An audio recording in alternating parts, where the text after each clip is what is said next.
तर तिकडे कल्याणच्या उंबर्डे परिसरात गॅस सिलेंडरसाठी एजन्सी बाहेर ग्राहकांच्या रांगा लागल्याचं दिसून आलंय। सिलेंडर मिळवण्यासाठी नागरिकांची झुंबड उडाली आहे आणि अशात एजन्सीमधील कर्मचारीच गायब असल्यामुळे नागरिकांनी संताप व्यक्त केलाय। आपण ही दृश्य कल्याणमधली पाहतोय। या ठिकाणी उंबर्डे परिसरात गॅस एजन्सी बाहेर नागरिकांनी रांगा लावलेल्या आहेत। तर सिलेंडर मिळवण्यासाठी ग्राहकांची झुंबड पाहायला मिळते। मात्र या गॅस एजन्सीमध्ये कर्मचारीच उपस्थित नसल्यामुळे संबंधित नागरिकांनी संताप व्यक्त केलाय। 7:30 वाजल्यापासून आलेलो आहे।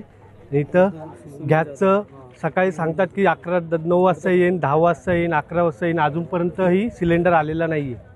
आम्ही अजून त्याच आशेवरती आहे की आम्हाला अजून भेटन। त्यामुळे भारत एजन्सी आम्हाला काय सांगतही नाही खरं की नक्की गॅस येणार आहे की नाही येणार आहे। आमचं म्हणणं एवढंच आहे, जे आज आम्ही एवढे 150-200 माणसं होते ना, उद्या आम्ही जर आज गाडीने आली तर उद्या तेच लोकांना आधी सिलेंडर द्या, ते आरक्षित सिलेंडर आम्हाला करून द्या आणि नंतर जे उद्या लाईन लावतील त्याच लोकांना पण द्या। म्हणजे आज लावलं तर इकडे एजन्सी मध्ये आलेत की एखादी एजन्सी सांगते की सिलेंडर नाही किंवा असं सूचना लावते, असं आमचं म्हणणं हेच होतं। सकाळी आम्ही आलो ना तेव्हा तिथं स्टाफची 2-3 माणसं होती, त्यांना विचारलं तर बोलती हो गाडी येणार आहे, म्हणूनच तर आम्ही कामाला आलो हे सुद्धा सांगितलं। तर त्यांनी एखादा फलक लावायला गरज होती का भाई आज गाडी येणार नाही, तुम्ही लाईन